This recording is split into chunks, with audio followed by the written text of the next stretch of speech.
This episode is brought to you by HASA. Liquid is clearly better. Liquid chlorine is the highest purity, works immediately, has no added cyanuric acid or calcium, and it will leave your pool safe, clean, and clear. And by the Bottom Feeder professional grade battery powered vacuum system. It sucks to clean pools, so cleaning pools sucks less. Get $100 off with code DVB100. This episode is brought to you by Skimmer, the #1 pool service software in North America. With Skimmer, you can streamline your schedule, grow your revenue, and keep your customers coming back with 5-star service. Whether you're a one-person operation or an established team, Skimmer is your partner in success. Visit getskimmer.com/poolguy to try Skimmer for free for 30 days.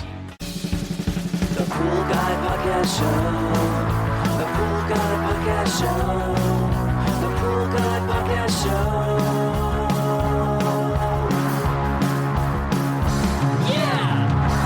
Hi, welcome to the Pool Guy Podcast Show. In this episode, I'm going to talk to you about windy days and wind pool cleanup. If you're new to pool service and you haven't been in a windstorm yet, this definitely is right for you. And if you are a veteran, you may glean some really good tips here on windy pool cleanup and some things you may want to try out the next time the wind hits your area.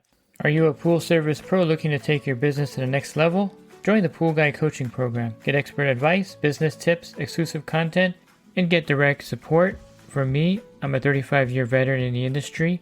Whether you're starting out or scaling up, I've got the tools to help you succeed. Learn more at swimmingpoollearning.com. My wife says that I'm obsessed with the weather. I'm checking the weather app all the time, and I try to explain to her this is part of my job, actually checking the weather. And she doesn't buy it 100%. But I am kind of obsessed about this because I've been caught before where I didn't know a windstorm was coming and I wasn't prepared for it. Here in my area, we call them the Santa Ana winds, and they're pretty fierce. Some areas are worse than others, of course. Some wind events are worse than others. Some years are worse than others. Sometimes they're a mild event. When I say mild event, I'm talking about 15 to 25 mile an hour gusts, which is not terrible. It's going to make the pool pretty messy. I call it getting the pool winded when it's not severe and you can just skim off the surface, and most of the time there's not a lot of debris on the bottom. But then there are those windstorms that are not really pretty and not something that you want to happen. Earlier this year we had a pretty bad windstorm event, one of the most severe Santa Ana winds since 2012. It was one of those things that happen every 10 or 20 years in the area. Unfortunately, it only was less than 13 years or so ago, the last major windstorm. This is pretty severe, and I would call it catastrophic in most areas as far as the wind damage and the amount of debris that was in these pools. It was just a real mess. Now, the first line of defense, of course, is having a service agreement that talks about your windy day or wind pool cleanup policy. This is something that you definitely need to have so the customer's expectations are met and they understand your role as a pool service provider. What extent are you going to clean the pool to? How long are you going to spend cleaning the pool? All these things need to be explained to the customer, because if it's a new customer, or maybe it's someone that just hired you and they had another pool service prior, they really need to know that you're not going to be at that pool for an hour and a half cleaning the pool to get it back in shape. Because this is not something that normally happens on your pool route. There's a few customers that will take it to the extreme and they'll complain and cry about their pool looking terrible after you cleaned it. So here is your wind policy, and I have a service agreement template in Word format. If you would like a copy of it, you can adjust it however you want, but basically it has this wind policy outlined here, and I'll go over that for you. And if you want a copy of the service agreement, simply email me at david@swimmingpoollearning.com, and I'll get that over to you within a day or so. My emails get kind of backed up because I get a ton of emails. I have 3 different email inboxes, and so I will try to get back to you within a day or so with that service agreement. Sometimes if I'm on the computer, I can actually do it right away. but it's something that just to be aware of, that you need to have the service agreement to kind of make things clear between you and the customer. So here's what it says, pretty much word for word, and you can change this. So it's a really short one or two sentence thing, and it says, wind policy. Pools affected by winds will be cleaned in the following manner. 1. Clean out filtration system. 2. Skimming of the top. I should know how to read by now. 3. Clean up the leaves on the bottom. 4. Pool vacuuming. Note, this is a process. This process could take up to 3 weeks. And so clearly I'm explaining that step 1 is clean out filtration system, which is very general. I left it that way so that if the customer has any questions about it, basically I make sure that the skimmer basket and pump basket is clean, and sometimes I'll need to backwash the filter because so much dirt got into the pool that that's a possibility. And that's step number 1. You notice that the first step was not skimming the top of the pool. The first step was actually just getting the system cleaned out. So if there's an automatic cleaner, I'll clean out the canister or unclog it. I'll get the skimmer and pump basket cleaned. That kind of gives you a way out the first week if it's like totally a disaster and there's nothing you can do. And if you're running late, maybe you get to this pool at 5 o'clock and it's getting dark. This is your ticket out right here. But generally you can get to some of the skimming of the top as well. And one thing that you want to do, and I'll back up a little bit here, is set a timer on your watch or your phone for 25 minutes. And this is how long you're going to spend at this pool to get one of these steps done. 25 minutes is your maximum because if you do the math, you have 14 pools. And if you spend an hour at each pool, that's 14 hours. There's not enough daylight to do 14 pools. At least here during the windy season, we're already on daylight savings time. So it gets dark like at 5:20 at night. So you can't do an hour at each pool plus driving time in between. 25 minutes is your maximum. And you can, of course, use time from one pool for another pool. So let's say one pool you only spent 15 minutes at because nothing got into the pool hardly. You can use a few more minutes at another pool, but you don't want to spend more than 25 minutes at each pool as kind of like a rule. And if you have extra time, again, you can use it at certain pools or not use it. And it's something that you have to do because I'm including some drive time in between pools and then 25 minutes of cleaning time.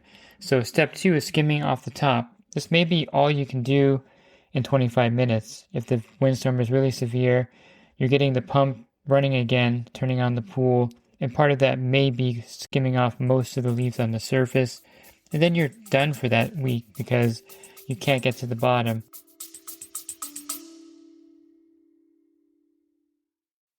And the Pool Guy Podcast Show has teamed up with UPA to bring you affordable, reliable liability insurance starting at just $64 a month. Get up to $2 million in coverage, and the members of my coaching group get an even lower rate. Protect your business and your peace of mind.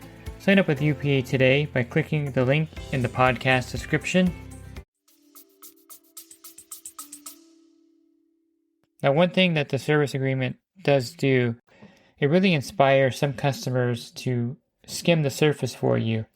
Believe it or not, if you're vague on it and the customer doesn't know anything about what you're going to do, they may not lift a finger. There's some customers that are proactive and they'll go out there and skim the pool surface. Now, back in 2012, during the last major windstorm, I had a customer that his pool had oak trees around it. It was like a total, nightmare type pool already to begin with. And so I was not looking forward to getting to that pool because I knew that it would take me 25 minutes just to skim the surface and maybe not even get all of it off the surface. But when I got there, he had like 2 trash cans full of oak leaves. And he told me, oh yeah, I skimmed the surface for you because I figured, it would take you forever to do. And I had nothing to do that day.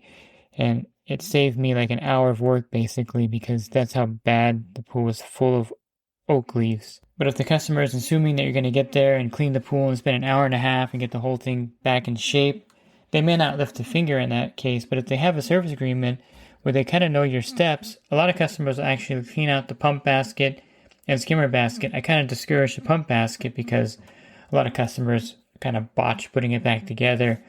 But if they can clean out the skimmer basket, get the pool running, that's perfectly fine too. And if they can skim the pool for you, that's something that is a kind of a bonus at that point. So that's step one, skimming the pool surface. And then if you have time, which sometimes you may at certain pools, you can actually start working on the bottom. But if not, I'll leave the suction cleaner off all week, or the pressure cleaner. I'll just turn that off.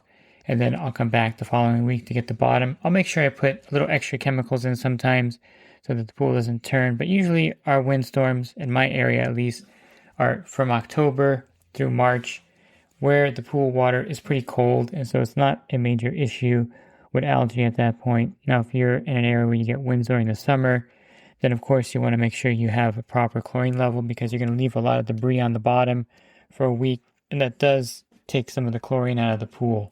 Generally, I can get most of the pool surface clean the first week. And what's really weird is sometimes another windstorm comes like the same week or later in the week or the next week, making it kind of futile, which is kind of a bummer, but it does happen sometimes. Then I'll do the bottom of the pool. Now, here's where I recommend you have a vacuum system, either the bottom feeder, which I think is great, and in most cases it's sufficient enough for you for the wind cleanup, or you can get a Riptide or Hammerhead, which is a full-size vacuum system, which may come in handy if your area gets hit by a lot of windstorms and you want something that's kind of mega that will get, pools cleaned very fast. The bottom feeder is no slouch, but there are situations, I would say 10% of the time, where if you get a windstorm that's like a storm of the century type thing, you'll need a bigger vacuum system for sure for that. Having both the Riptide and bottom feeder would be ideal. That way you can use both in different situations. A lot of pool guys in my area have both of these vacuum systems, but they're essential for cleanup. Whenever I talk about vacuum systems, invariably I'll get someone that's like, hey, you don't need a vacuum system. I just skim it. I skim from one end, and I could spend just as much time skimming a pool than using one of these things. I'll save my money. That happens, yes. I can understand that some people don't want to buy one. But once you use one, you'll never go back to skimming the bottom of the pool, which to me is a lot of physical labor.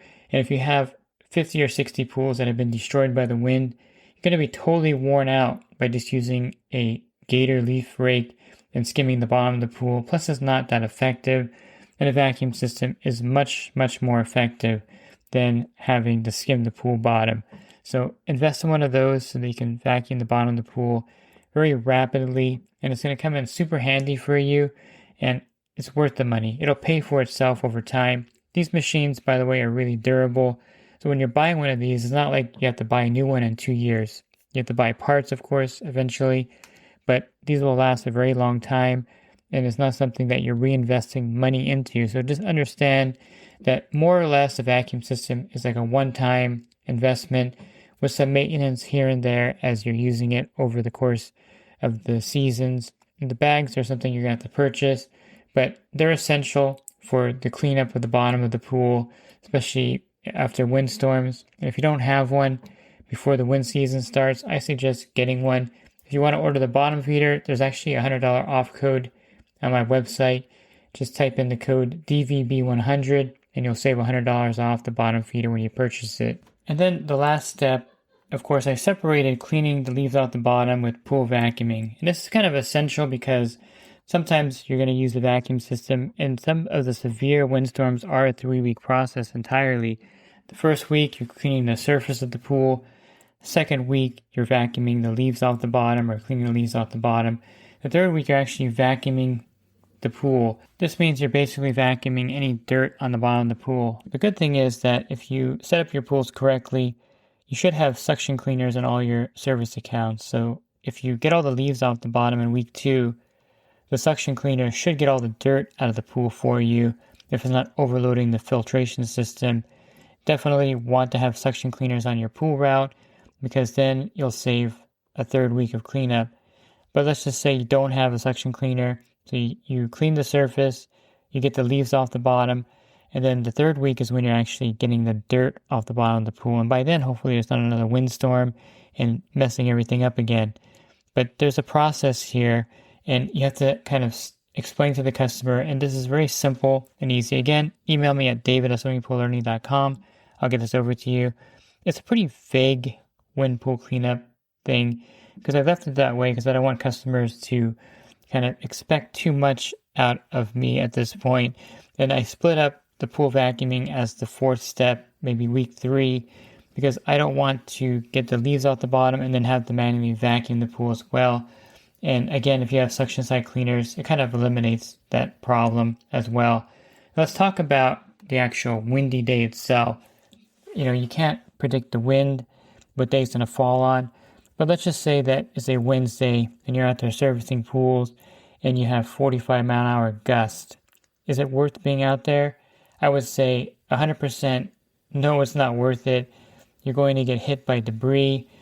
It's nothing you can do. And if you try to clean a pool when there's 45-mile-an-hour gust or 50-mile-an-hour gust, what's going to happen is you're going to be skimming the pool, and then 20 seconds later, everything will be blown into the pool. And it's just dangerous. It's useless. This is kind of a debatable point, but sometimes you may want to turn the pool equipment off that day so that the skimmer doesn't get plugged up with debris. Something you may want to do depending on how bad the pool is getting filled up. But generally speaking, in my area, Edison will kill the power in areas with high winds anyway. And you don't want to be out there anyway going to pool. But if you are out there when the windstorm is starting up and you're at the account, why not turn the pool off at that point? Tell the customer to turn the pool back on the next day. But usually I cut my day at that point because it's just not worth it. And then you just go home. Basically, that's what you got to do. And you get a free pass that day because you can't do anything out there. You're just wasting your time. You're going to get debris in your face. You're going to get injured. And you can do 0 for the pools on your route at that point.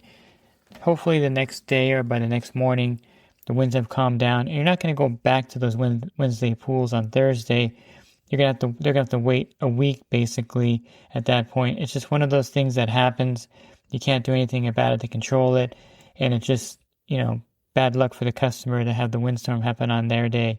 So the way it works in my area, usually the Santa Ana winds pick up at nighttime and they're blowing through the night pretty severely. So I would say like around 3 p.m., 4 p.m., all the way into the early morning hours is when you're going to have the biggest gust. So in most cases, I haven't been caught out in a windstorm that often. It has happened, believe it or not. It has happened, but it's not something that happens all the time because of the way the winds are in my area.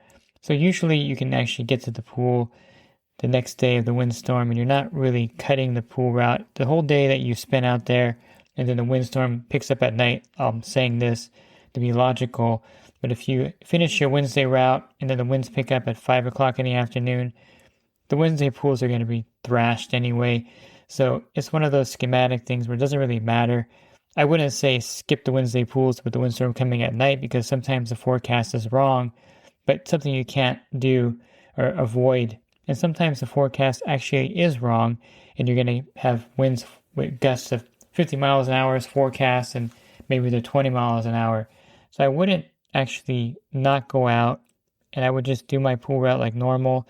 But if you are in the actual midst of the windstorm, that's when you stop, if that makes sense. Probably scaring all the new guys out there that haven't been through a windstorm yet. And it is something that's part of the business, that's part of doing pool service, just like 100-degree weather days or 110-degree weather days or really freezing cold mornings or rain, torrential rain. The weather and weather events are part of the job. You can't avoid it. You're cleaning a body of water, and in my area, there's trees everywhere, and it's going to be one of those things that's inevitable that you're going to have to face. I don't like wind. My perfect retirement would be in an area where the wind never blows. I don't know what state that would be in or what area, but I just don't like wind. I have been traumatized, I guess, and it's something that really bothers me. I can take rain, I can take heat, I can take anything, but the wind is something that I just don't like, and it's something that you're not going to like either, I'm sure. But again, like I said at the beginning, I'm kind of obsessed with weather, and you should be as well to some extent. So check the forecast, check the extended forecast. Make sure that you know when the windstorms are coming so you can prepare for it, and it's not going to catch you by surprise. Now, there are rare occasions where the wind isn't predicted. Not very often. The meteorologists in my area are pretty good and accurate. So like 95% of the time, they're going to let you know that, if it's a Tuesday, Thursday, they're predicting a pretty severe Santa Ana windstorm. You'll know ahead of time and you'll be prepared for it. So keep an eye on the weather and just don't be caught out there without knowing what the weather's going to be like. It's one of the things that you need to know and prepare for. And sometimes customers will be calling you, hey, it's like really windy. What do I do? Again, explain to them, turn the pool off, I guess, that day in some cases. And if they want to turn the pool back on, make sure they clean the skimmer basket. They should have a basic understanding of how to clean the skimmer basket, by the way. This is something I'll mention here. And they should have a pole and a basic leaf rake at the pool. If the customer doesn't have one, I purchased them at the supplier. Just get the cheap blue pole for, $30. Get a decent leaf rake for $20 and then leave it at the account so they can actually skim the pool when needed. And then they should have a basic idea of how to clean the skimmer basket without, of course, all the debris going into the pump basket. So in some cases, you may want to explain to the customer how to clean the skimmer basket out. I've done this many times. And if they're calling you saying, hey, it's really windy, or texting you, just tell them, turn the pool off. And the next day, when you turn the pool on, make sure you clean the skimmer basket. Basic instructions. Again, I don't like them cleaning the pump basket because they can mess things up pretty badly. But at least they can keep the skimmer basket clean. Now, if the pool is just totally trashed, they may just want to leave the pool off all week. That's perfectly fine because it's not going to be running anyway. The skimmer is going to be impacted with debris, so it's basically like leaving the pool off anyway. So those are all options for the customer. But if the customer calls you and says, hey, you were here and I just see so much debris on the bottom still, again, refer them to the service agreement that they signed and explain to them that's the process of cleaning the pool up. And if they are really pushy about it, you can tell them, well, I'll come back and clean it, but I have to charge you a service call for that. It'll be $150 for a special cleanup, wind pool cleanup if you don't want to wait the following week. Usually that's enough for them to say, well, I'll just wait. It's not a big deal. We're not using the pool right now. And just kind of educate the customer and train them that you're not going to be there for an hour, hour and a half. You're not going to go back there that same week without getting paid for it either. And in most cases, you can't get back there. And don't worry about them threatening you to cancel and call another pool pro, because most of the time the other pool pro is not going to be taking on new accounts at this point. And if they call them and say, hey, my pool guy can't get the pool clean, I need you to come over and do it, they're going to probably tell the customer, well, I'm sorry, but my pool route also was hit by the winds and I'm unable to get there this week. So I wouldn't worry too much about the customer canceling and calling someone else, because everyone else is going to be just as busy as you are. As if someone were to call you during that time, you wouldn't have time to go out there and clean their pool either. So everyone's in the same boat basically in that area, and don't worry about customer threats or coercion. It's not going to happen, and they're going to just have to wait.